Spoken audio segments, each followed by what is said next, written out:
My book is a book of exercises. It's not very much for reading. If you take 2 weeks, every 2 pages or per chapter, then you can read my book. Otherwise, you'll get nothing. It's a book of exercises. It's just 20 pages. You can read it in 2 hours and it will change nothing in your life. And you can read it in 4 months and probably it will make some changes in your life. But you have to have time and the willingness and be in the right moment in your life for doing this. I love it, right? And I think maybe one of the paradox with time is that sometimes to speed up, you have to slow down. I think that's the message which I was able to hear when you say take 2 pages and then spend 2 weeks. And also doing, right? Reading or intellectually understanding something is very different than doing it. So I think that's again very practical at making me more curious and intrigued as you talk about that. And real transformations are also emotional.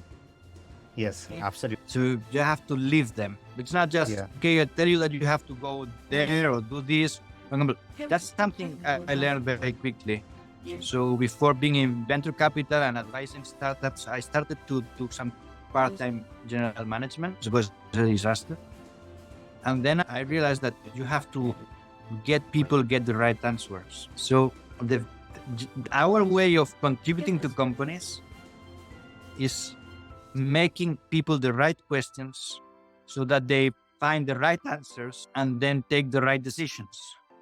Yeah. It's not telling them you should go to the right or to the left and do this or do that, because that's not lasting. So you lift the door and then but when people realize that's what they have to do, then they do it.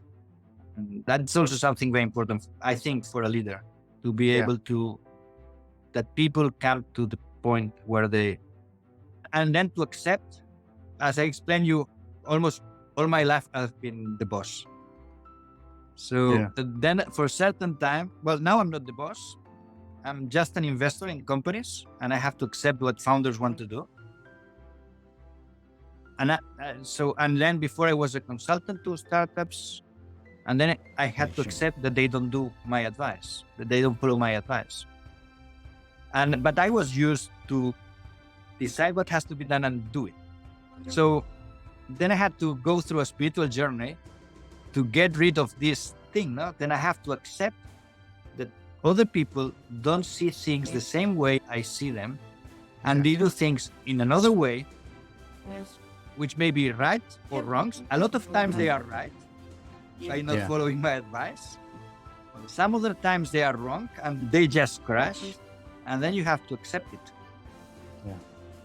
Just follow them, be thankful, have a lot of sense of humor, and try to pick up them and try to help them to correct the mistake.